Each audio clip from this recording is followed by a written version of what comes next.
بسم الله الرحمن الرحيم الحمد لله رب العالمين والعاقبة للمتقين والصلاة والسلام على سيد الأنبياء والمرسلين سيدنا وحبيبنا وحبيب رب العالمين محمد وعلى آله وأصحابه ومن هدى بهديه إلى يوم الدين. حدیث مبارکہ کے سلسلے میں جو مستشرقین زیادہ زہر افشانی کرتے ہیں ان کے نام ذکر کیے جا رہے تھے، جن میں پہلا نام گولزہر کا ہے، دوسرا نام سر ولیم میور کا ہے، اور اس کے بعد تیسرا نام شافت کا ہے۔ یہ وہ مستشرقین ہے جنہوں نے خاص طور پر علم حدیث کو اپنا ہدف بنایا اور احادیث مبارکہ پر قسم کے اعتراضات کیے۔ ان کے اعتراضات اور ان کے جوابات،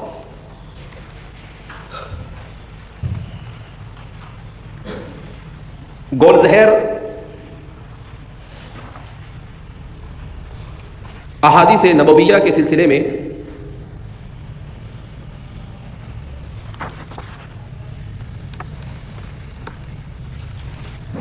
یہ اعتراض کرتا ہے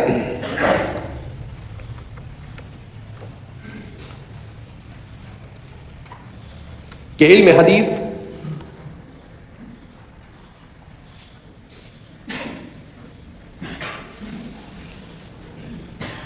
یہ دراصل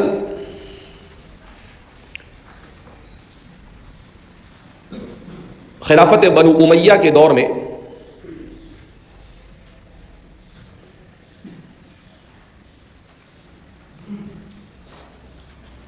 بعض لوگوں کو اپنے مفاد کے لیے استعمال کرتے ہوئے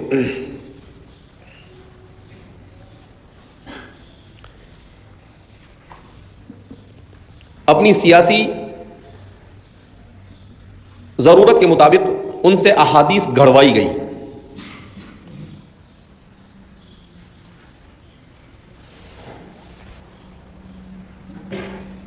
اس سلسلے میں سیدنا حضرت ابو ہریرہ رضی اللہ تعالی عنہ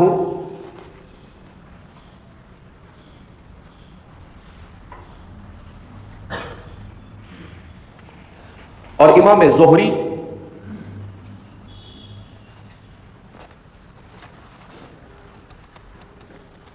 اور امام جریر طبری کو، جو تیسری صدی میں آئے، مورد الزام ٹھہراتا ہے۔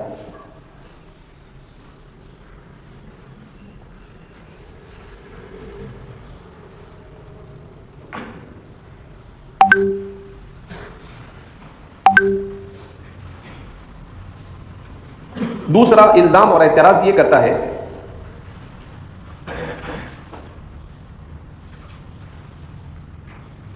کہ وفات نبوی کے 90 سال کے بعد حدیثیں لکھی گئی،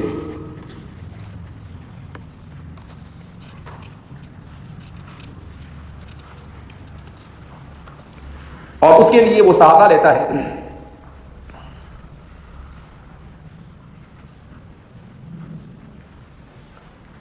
حضرت عمر ابن عبد العزیز کے اس مکتوب کا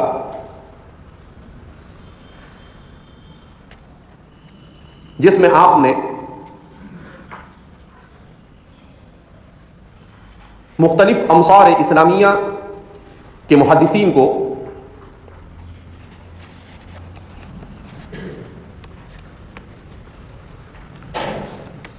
احادیث مبارکہ کو جمع کرنے کا حکم دیا۔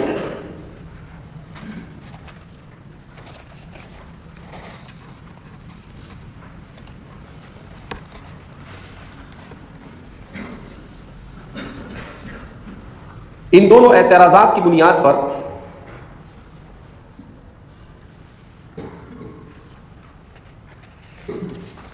وہ پورے ذخیرے حدیث کو غیر معتبر قرار دینے کی ناکام کوشش کرتا ہے۔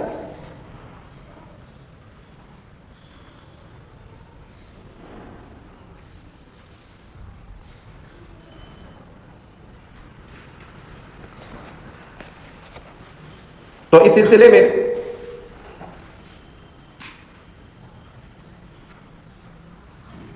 پہلے اعتراض کا جواب یہ دیا جاتا ہے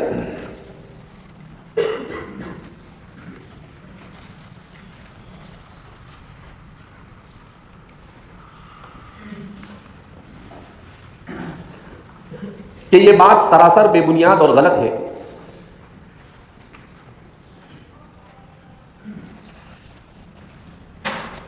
کہ حضرت ابو ہریرہ اور امام زہری وغیرہ نے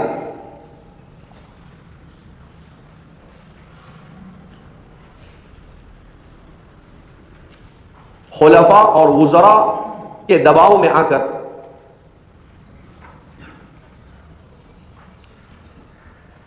حدیثیں وضع کی.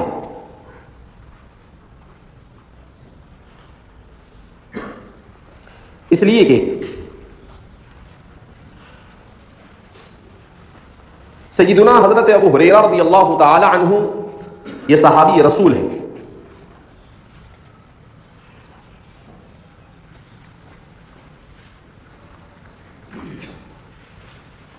اور صحابی رسول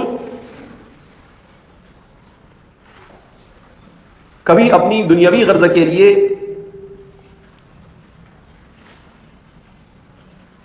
ایسی گھٹیا حرکت نہیں کر سکتا.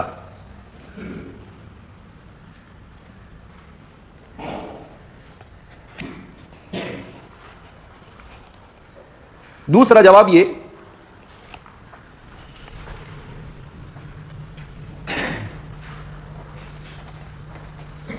کہ حضرت ابو ہریرہ رضی اللہ تعالی عنہ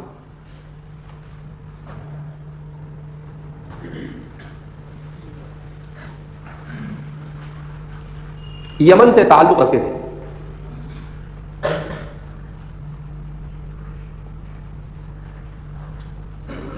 اور یمن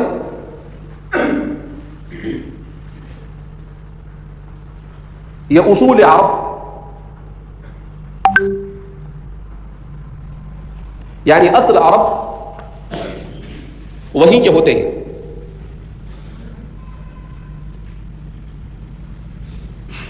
اور دنیا کے تمام تاریخ نویسوں نے اس کا اعتراف کیا ہے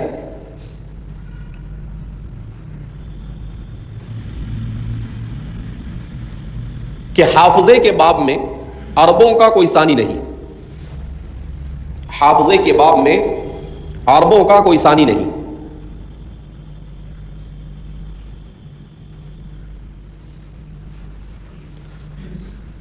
لہذا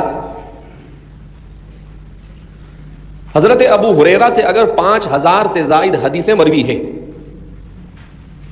لہذا اگر حضرت ابو ہریرہ سے 5000 سے زائد حدیثیں مروی ہیں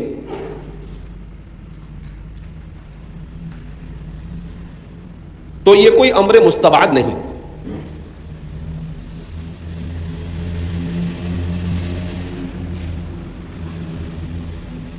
اس لیے کہ حضرت ابو ہریرہ رضی اللہ تعالی عنہ نے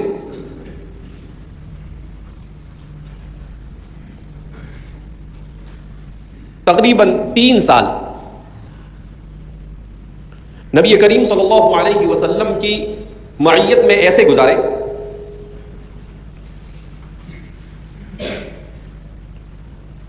کہ آپ صلی اللہ علیہ وسلم کے اپنے گھر سے نکلنے سے لے کر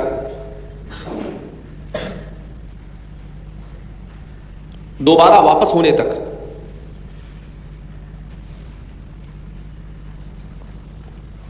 آپ کے ساتھ مسلسل لگے رہتے تھے.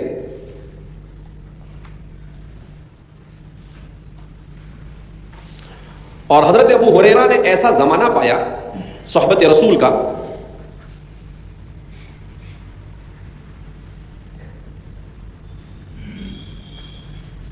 جب اسلام کا پرچم پورے جزیرت العرب میں مکمل طور پر چھا چکا تھا.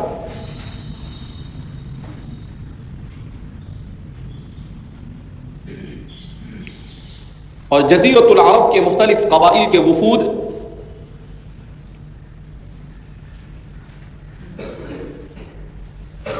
بکثرت دین سیکھنے کے لیے نبی کریم صلی اللہ علیہ وسلم کی خدمت اقدس میں حاضر ہو رہے تھے.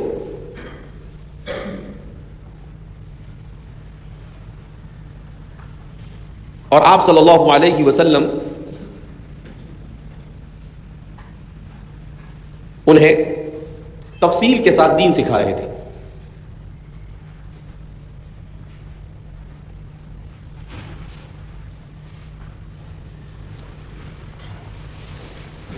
تو یہ حضرت ابو ہریرہ کے بارے میں سب سے پہلے تو یہ کہ چونکہ احادیث کا بڑا ذخیرہ سیدنا رابعۃ الاسلام حضرت ابو ہریرہ رضی اللہ تعالیٰ عنہ سے مروی ہے، تو ان کو سب سے زیادہ غصہ حضرت ابو ہریرہ پہ آتا ہے کہ اتنی حدیثیں کیوں نقل کی؟ ارے نقل کی، تیرے باپ کا کیا جاتا ہے، تجھے کیوں تکلیف ہے بھائی؟ اسی لیے عرب کے مفکر نے بڑا اچھا نام دیا حضرت ابو ہریرہ کو، کہا کہ ابو ہریرہ کون ہے؟ کہا انہ راویۃ الاسلام. کیا ہے وہ؟ اسلام کے درخت کو پانی دے کر زندہ رکھنے والے، اس کو راویہ کہتے ہیں. تو بالکل اسی لقب کے مصداق اور مستحق ہے سیدنا حضرت ابو ہریرہ رضی اللہ تعالیٰ عنہ. یہ مدرسہ صفا کے سب سے ممتاز طالب علم ہے، ان سے زیادہ ممتاز مدرسہ صفا کا اور کوئی طالب علم. انتہائی چاق و چوبند، طلب علم کے لیے ہر طرح کی قربانی کے لیے ہمیشہ تیار، اور اپنے استاد کو جس محبت اور شفقت کے ساتھ اور جس لزوم کے ساتھ حضرت ابو ہریرہ نے، یہ صرف آپ ہی کی شان دی. خود سیدنا حضرت ابو ہریرہ کے موقع پر فرماتے ہیں کان رسول اللہ صلی اللہ علیہ وسلم بیننا، حضور ہمارے درمیان بیٹھے تھے، اچانک آپ کھڑے ہوئے اور چلے گئے اور آپ واپس آئے نہیں. تو کہا کہ مجلس میں ہم لوگ پریشان ہو گئے، سب مدرسے صفا کے طلبہ. تو کہا کہ سب کھڑے ہو کر حضور کو تلاش کرنے کا، کہا سب سے پہلے میں ہی اٹھا اور آپ کو تلاش کرنے کے لیے مدینہ کی گلیوں میں، مدینہ کے باغات میں چکر کاٹنے لگا کہ ہمارے استاد کہاں چلے گئے، رسول اللہ صلی اللہ علیہ وسلم کہاں تشریف لے گئے.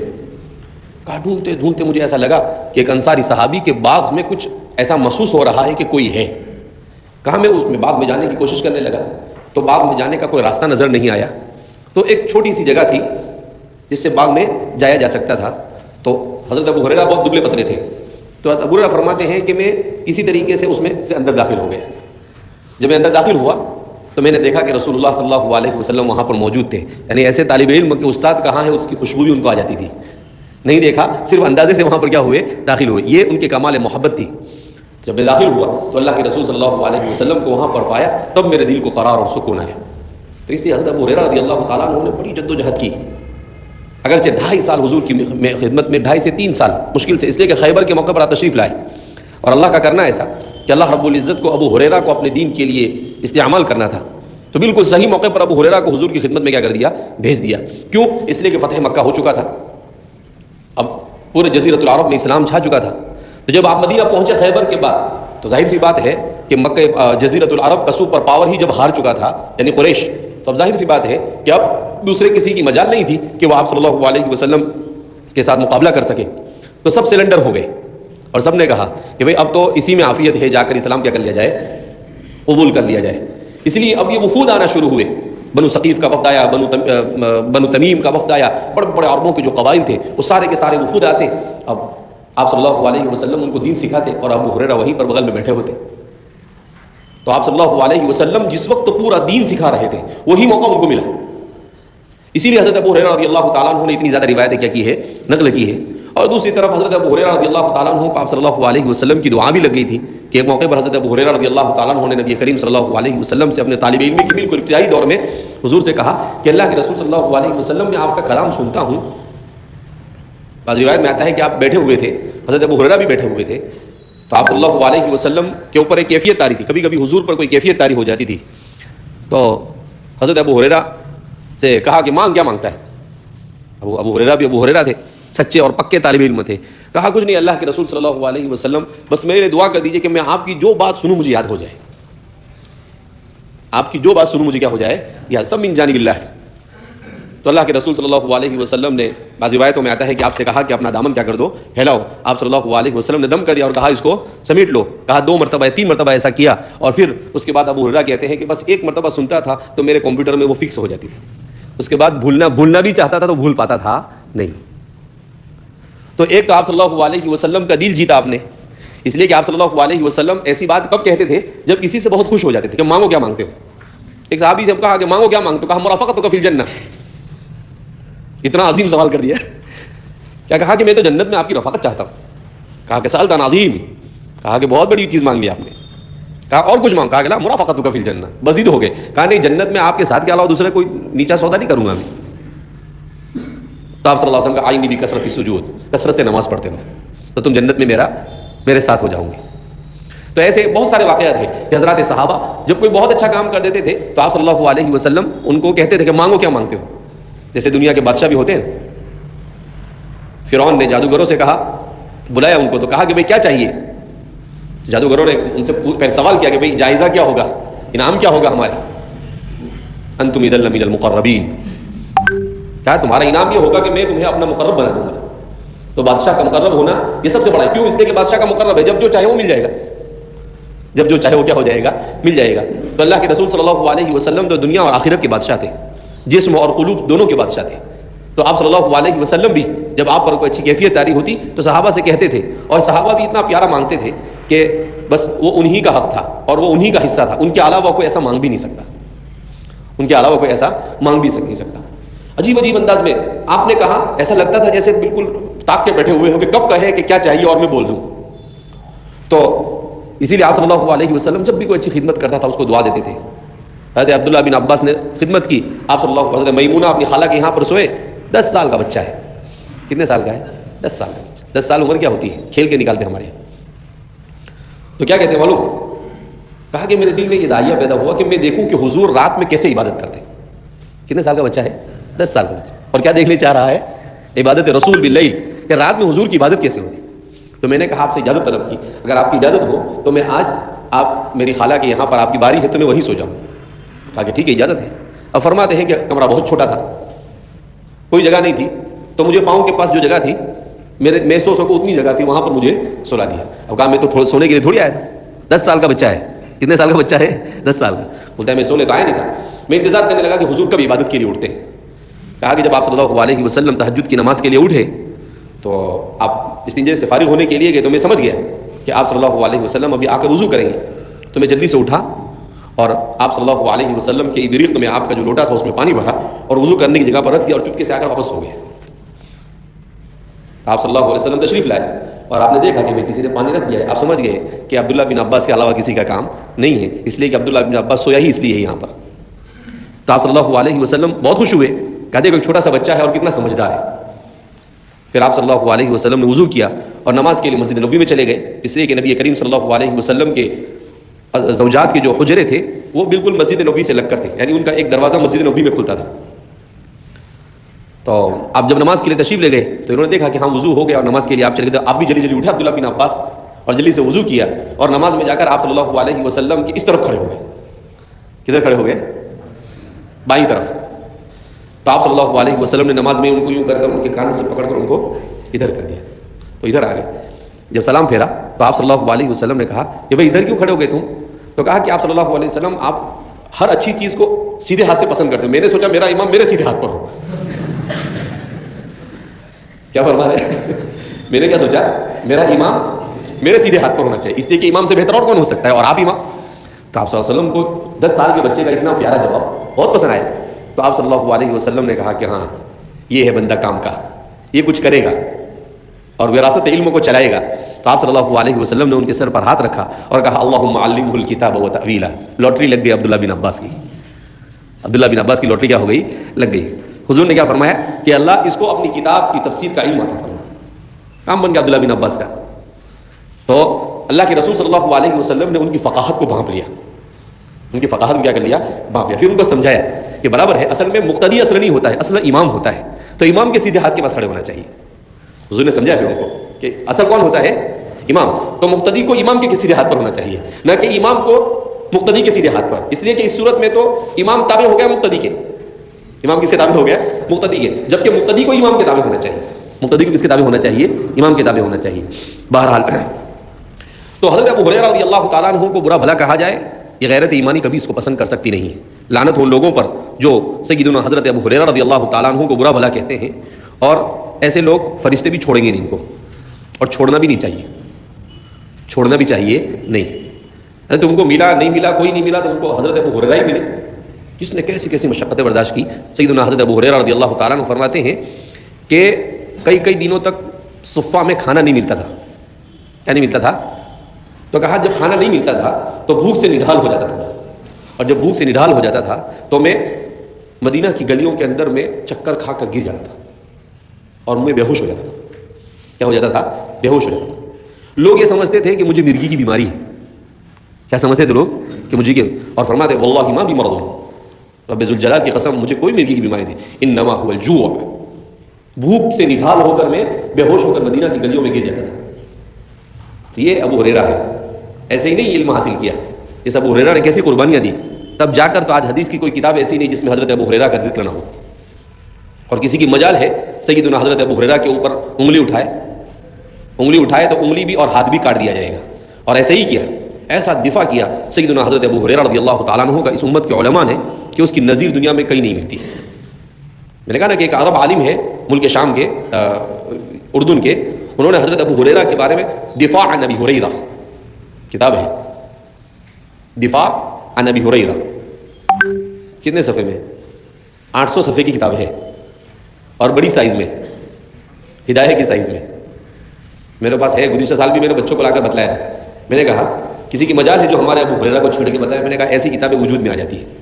چھوٹی چھوٹی تو بہت لکھی لوگوں نے، سینکڑوں لکھی، اردو میں بھی لکھی، لیکن عربی میں سب سے بہترین کام پر ہوا. اسی مصنف نے ان کا نام دیا ہے راویۃ الاسلام. اسی مصنف نے ان کا نام کیا ہے راویۃ. تو مستشرقین نے حضرت ابو ہریرہ کے بارے میں جتنے اعتراضات کیے، سارے اعتراضات کا جواب دیا. اگر کسی کو مدرسہ صفہ کی اس ممتاز طالب علم سے محبت ہو تو ضرور اس کتاب کو پڑھنا چاہیے کہ کس بہترین انداز میں اس شخص نے سیدنا حضرت ابو ہریرہ کا دفاع کیا ہے. یعنی اصل میں کیا ہوتا ہے وہی کہ ان کو ماننا نہیں ہے نا، تو کچھ بھی کہا کہ ابو ہریرہ، کہا کہ یہ تو کنیت ہے، کہا ان کا نام تو کسی کو معلوم نہیں. نام نہیں معلوم تو کیا ہوا؟ بولے نام نہیں معلوم اس کا مطلب مجہول الاسم ہے، اس کا مطلب یہ شخصیت کا کوئی ہے. تیرے باوا نے بولا حضرت ابو بکر کا بھی نام نہیں معلوم ہے کسی کو. یہ زمانے جاہلیت میں ان کا نام عبد الکعبہ تھا اور اسلام لانے کے بعد ان کا نام عبداللہ ہے، لیکن وہ مشہور کس سے ہوئے؟ ابو بکر سے. تو ایسی تو بے شمار لوگ ہیں جو اپنے نام سے نہیں مشہور ہوئے، کوئی کنیت سے مشہور ہوا، کوئی لقب سے مشہور ہوا. تو اس لیے تو اس کا بھی انہوں نے جواب دیا، اس لیے کہ حضرت ابو ہریرہ رضی اللہ تعالیٰ عنہ کا نام کیا ہے. اس سلسلے میں ہمارے محدثین کے 40 سے زیادہ اقوال ہیں. کتنے اقوال ہیں؟ 40 سے زیادہ اقوال ہیں. لیکن اس میں راجح ہے عبد الرحمن بن صخر الدوسی ابو ہریرہ المشہور بھی ابی ہریرہ، جو ابو ہریرہ سے کیا تھے؟ مشہور تھے. اب یہ ابو ہریرہ بھی لقب تھا ان کا، اپنا اختیار کیا ہوا نہیں تھا، یہ بھی حضور کا دیا ہوا تھا. یہ بھی کس کا دیا ہوا تھا؟ آپ صلی اللہ علیہ وسلم جو کہہ دیتے تھے صحابہ اسی سے اپنے آپ کو مشہور کر دیتے تھے. تو انہوں نے اسی کو پسند کر لیا اپنے لیے اور اسی سے مشہور ہو گئے. یہ اپنی والدہ کے ساتھ مدینہ شفٹ ہو گئے تھے، یمن سے خیبر میں آئے اور خیبر سے مدینہ میں مقیم ہو گئے. انہوں نے تو اسلام قبول کر لیا لیکن ان کی والدہ نے اسلام قبول نہیں کیا. تو فرماتے ہیں کہ میں نے ایک دن حضور سے کہا کہ اللہ کے رسول صلی اللہ علیہ وسلم میری ماں کے لیے دعا کیجیے کہ وہ اسلام لے داخل ہو جائے. بہت خدمت کرتے تھے اپنی والدہ کی حضرت ابو ہریرہ رضی اللہ. تو اللہ کے رسول صلی اللہ علیہ وسلم نے کہا چلو ٹھیک ہے ہم دعا کرتے ہیں. آپ صلی اللہ علیہ وسلم کی دعا کی قبولیت پر ابو ہریرہ کو اتنا یقین تھا، کیا فرماتے معلوم؟ کہ میں نے دوڑ لگائی. حضور نے ہاتھ اٹھائے اور میں نے دوڑ لگائی کہ میں ذرا دیکھوں کہ آپ صلی اللہ علیہ وسلم کی دعا جلدی آسمان پر پہنچتی ہے اور قبول ہوتی ہے یا میں اپنے گھر پر جلدی پہنچتا ہوں. میں نے یہ دیکھنا چاہا.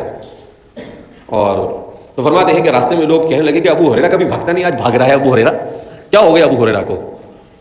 حل جن علیہ الجنون، تھا کوئی مجنون تو نہیں ہو گیا ابو ہریرہ؟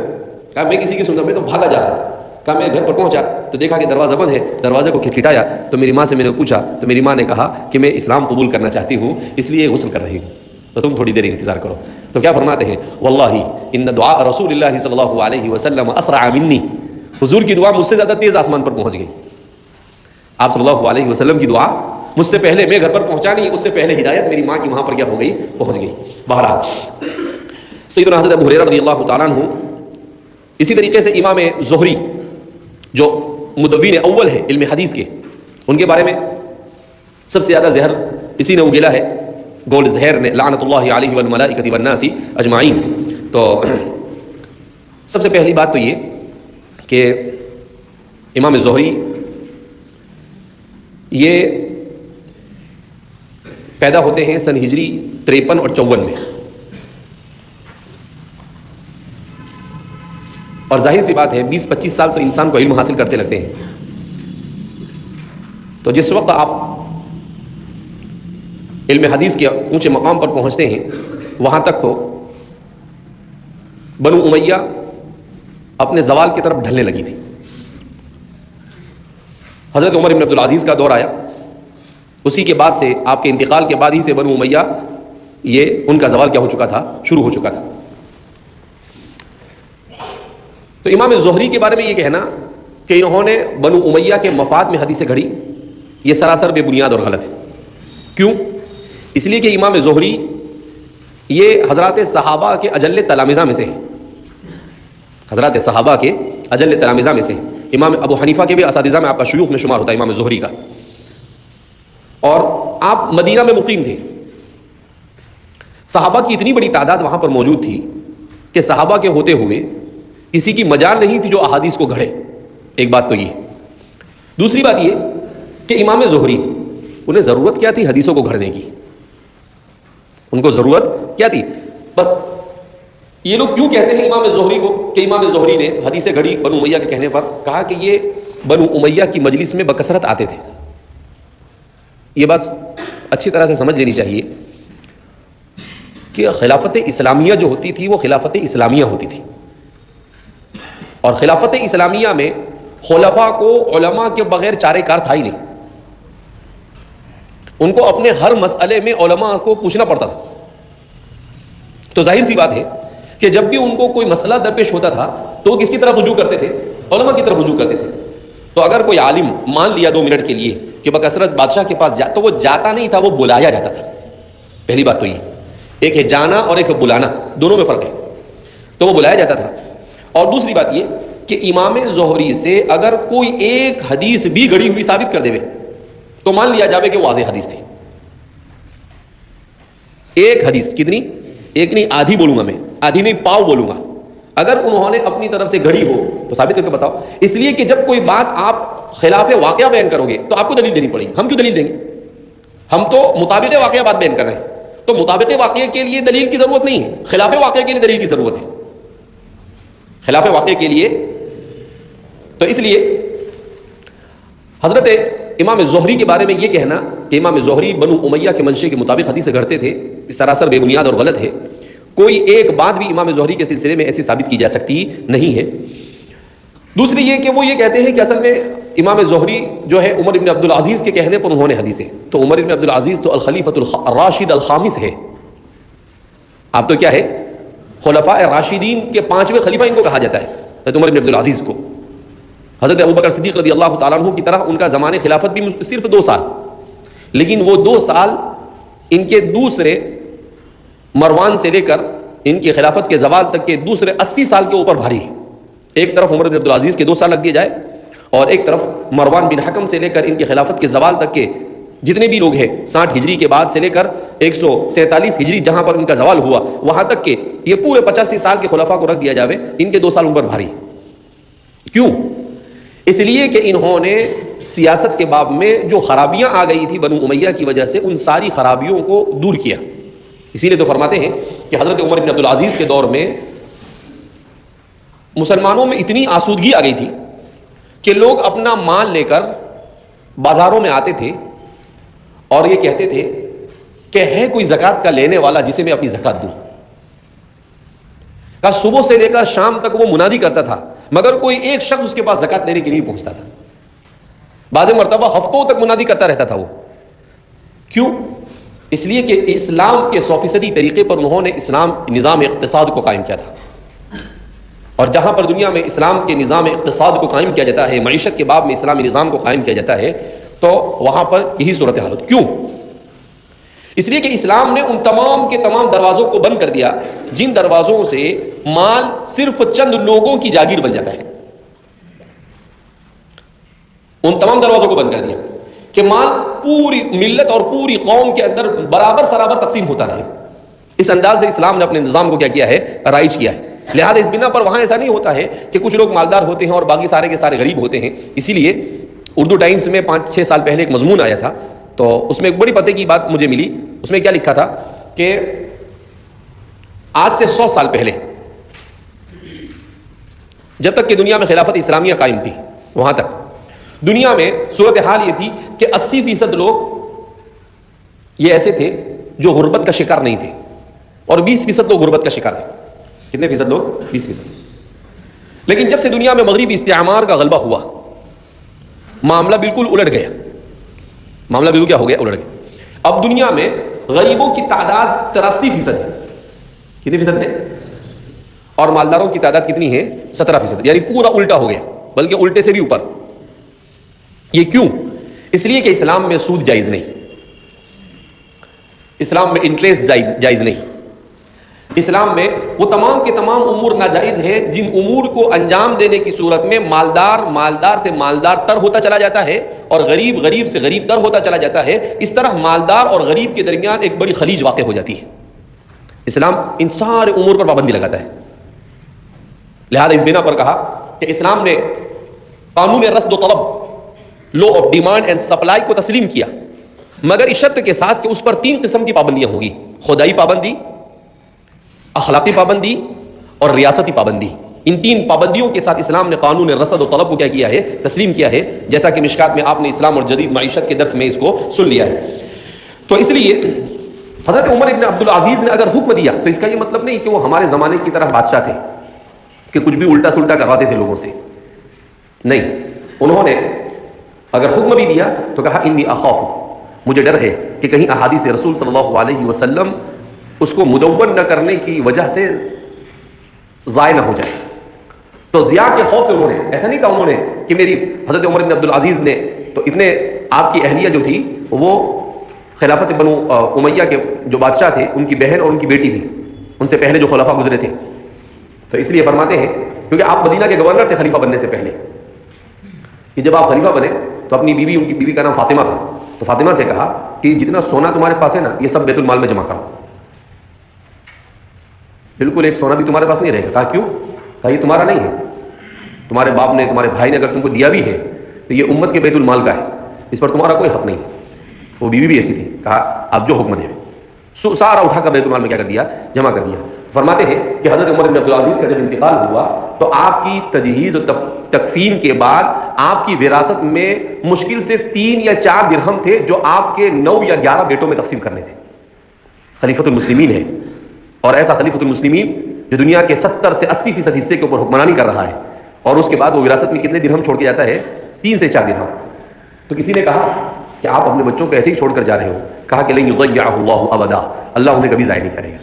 اور فرماتے ایسے ہی ہوا کہ ان کے بعد کے خلفاء کے دور میں جتنے جو لوگ اپنے اولاد کے لیے بہت کچھ چھوڑ کر گئے بادشاہ، لیکن وہ حلال طریقے سے نہیں تھا، تو کیا ہوا؟ کہا کہ ان کی اولاد بھیک مانگتی تھی، اور عمر ابن عبدالعزیز کے جو بیٹے تھے، چونکہ آپ نے ان کی تربیت اتنی اچھی کی تھی کہ جب بھی کہیں پر کسی اچھے گورنر کی ضرورت ہوتی تو اٹھا کر انہیں کو بھیج دیا جاتا تھا۔ تو ان کے سارے بیٹے مختلف خطوں کے اندر میں کیا بنے، بعد میں چل کر گورنر بنے، اور آسودگی کے ساتھ زندگی کیا کہ انہوں نے گزاری۔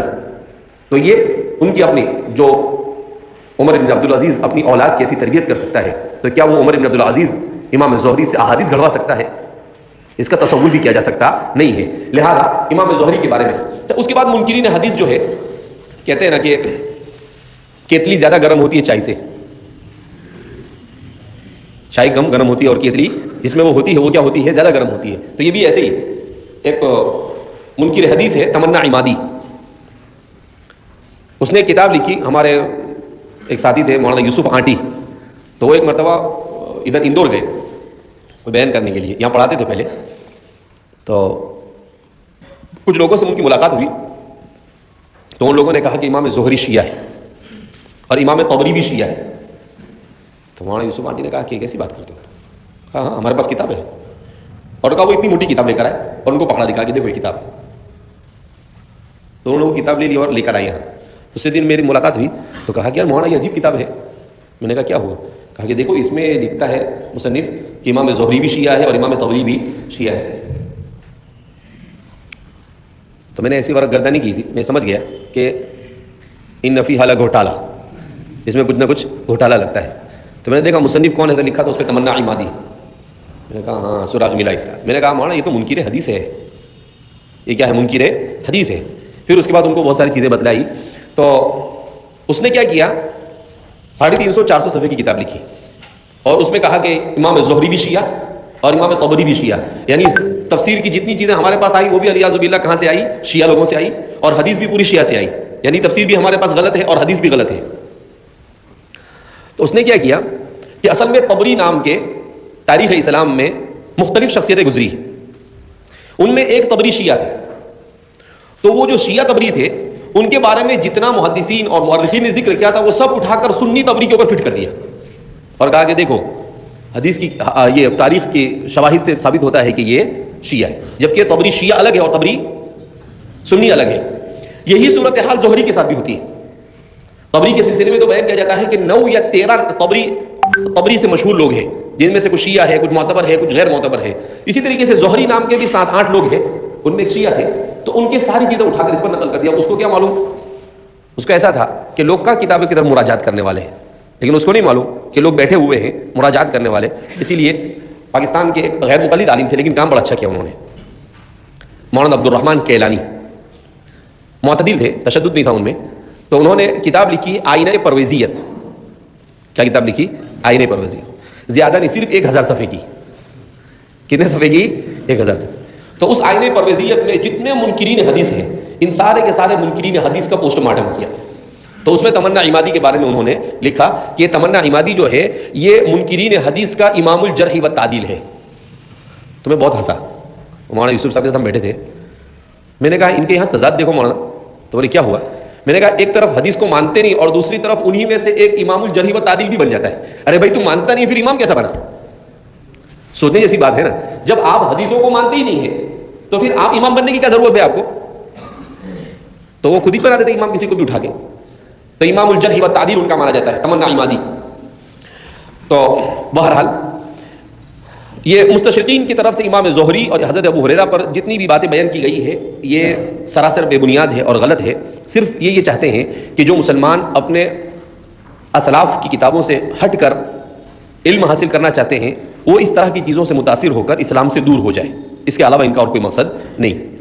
تو یہ مستشرقین نے احادیث رسول صلی اللہ علیہ وسلم کے سلسلے میں جو باتیں بیان کی ان کے بارے میں بیان کیا گیا، اور آخری جو انہوں نے کہا کہ 90 سال کے بعد، تو وہ یہاں سے پکڑتے ہیں کہ عمر بن عبدالعزیز نے، لیکن ہمارے علماء نے ثابت کیا ہے کہ احادیث رسول صلی اللہ علیہ وسلم کو لکھنے کا سلسلہ یہ دور نبوی سے شروع ہوا تھا، اور احادیث کو محفوظ کرنے کا ایک ہی طریقہ نہیں تھا۔ احادیث کو محفوظ کرنے کے بہت سارے طریقے تھے۔ ایک تو لکھا جاتا تھا، اور میں نے آپ کو کہا کہ 19 مجموعے تو نبی کریم صلی اللہ علیہ وسلم کی وفات کے وقت کیا تھے؟ موجود تھے۔ اس کے علاوہ حضرات صحابہ کے تلامذہ نے اپنے اساتذہ سے سن کر جو مجموعے تیار کیے تھے ان کی تعداد اور زیادہ ہے۔ حضرت ابو ہریرہ رضی اللہ تعالیٰ عنہ کے شاگرد حمام ابن منبہ، تو حمام ابن منبہ جو تھے وہ حضرت ابو ہریرہ کی حدیثوں کو لکھتے تھے۔ تو یہ جو حدیث حضرت ابو ہریرہ پر اعتراض کیا ڈاکٹر حمید اللہ صاحب حیدرآبادی، انہوں نے بڑا اچھا کام کیا۔ انہوں نے کہا کہ صحیفہ حمام ابن منبہ کو کہیں ڈھونڈنا چاہیے، تو پوری دنیا کے کتب خانوں کو کھنگالا اور کہیں سے ان کو ہاتھ لگ گیا صحیفہ حمام ابن منبہ، جو حضرت ابو ہریرہ کے تلمیذ تھے، جو حضرت ابو ہریرہ کی مجلس میں بیٹھ کر حدیث یاد کرتے تھے، اور انہوں نے کہا کہ میں نے 3 مرتبہ یہ پورا مجموعہ حضرت ابو ہریرہ کو سنایا۔ تو انہوں نے اس کو نکالا، اس کو ان مخطوطے کے اوپر تحقیق اور تخریج کا کام کیا، یعنی 1 صدی ہجری کا لکھا ہوا، ان کے ہاتھ کا لکھا ہوا، اور پھر اس کے بعد انہوں نے ثابت کیا کہ جتنی بھی حدیثیں حضرت ابو ہریرہ کی اس میں مروی ہے صحیفہ حمام ابن منبہ میں، یہ تمام کے تمام حدیثیں صحاح ستہ میں پائی جاتی ہے۔ اور کہاں پر پائی جاتی ہے؟ تو کہا کہ اگر ابو ہریرہ نے ایسے ہی ہوا میں حدیثیں بیان کی ہوتی تو پھر یہ اتنی زبردست مطابقت کہاں سے آتی؟ تو اس لیے یہ خام خواہ کی باتیں ہیں۔ حضرات صحابہ اور عربوں کے حافظے کے واقعات اگر انسان سنتا ہے تو انسان حیران رہ جاتا ہے کہ کیسے ان کے حافظے ہوا کرتے تھے۔ حضرت مولانا سرفراز خان صفدر رحمۃ اللہ علیہ، انہوں نے حفاظ حدیث یا حفظ حدیث کے نام سے ایک چھوٹا سا رسالہ لکھا ہے۔ اس میں لکھا ہے کہ کون سے محدث کو کتنی لاکھ حدیثیں یاد تھی۔ کسی کو 1 لاکھ، کسی کو 2 لاکھ، کسی کو 3 لاکھ، کسی کو 5 لاکھ، کسی کو 7 لاکھ، کسی کو 9 لاکھ، کسی کو 10 لاکھ حدیثیں یاد تھی۔ 10 لاکھ حدیثیں کیا ہوتی تھی؟ ان کو یاد ہوتی تھی۔ اصل میں کیا ہے، اپنا دماغ کام نہیں کرتا ہے تو اپنے کے اوپر المرء یقیس علی نفسہ، انسان اپنے اوپر دوسرے کو بھی قیاس کرتا ہے۔ اپنا بھی کام کرتا ہے مگر کام اس سے کام لینا نہیں آتا ہے۔ کیوں؟ اپنے کو تو کھانا چاہیے، اپنے کو تو سونا چاہیے، تو ظاہر سی بات ہے کام کہاں سے کرے گا؟ تو ایسا نہیں ہے۔ ورنہ سائنس خود اس بات کو تسلیم کرتی ہے کہ انسان کا حافظہ اور انسان کا جو اللہ نے جو انسان کو کیپیسٹی دی ہے وہ اتنی بڑی ہے کہ انسان جو اس کا حافظہ دیا گیا ہے، اس حافظے کے اوپر انہوں نے لکھا ہے کہ انسان کا جو حافظہ ہے اس حافظے میں 750 سال تک اگر ریکارڈ کیا جاوے تو وہ سارا ریکارڈ ویڈیو اور صورت کے ساتھ محفوظ ہو سکتا ہے۔ کتنے سال تک؟ 750 سال کا، 750 سال، یعنی مسلسل اگر انسان کے دماغ کے اندر ایک کیمرہ لگایا جاوے اور اس کیمرے کو انسان کے دماغ میں فٹ کر دیا جاوے اور 750 سال تک اس کی ویڈیو، سب سے زیادہ جی بی اور جگہ کون لیتا ہے؟ ویڈیو لیتا ہے۔ تو کہا کہ 750 سال تک اس کے دماغ میں کیا رہتی ہے؟ چیزیں محفوظ رہ سکتی ہے۔ تو اللہ نے انسان کو ایسا دماغ دیا ہے، لیکن انسان اس کا صحیح استعمال نہیں کرتا ہے، اور جب استعمال نہیں کرتا ہے تو پھر ٹھوکریں کھاتا ہے، پھر ادھر ادھر کے بکواس کیا کر دیتا ہے؟ شروع کر دیتا ہے۔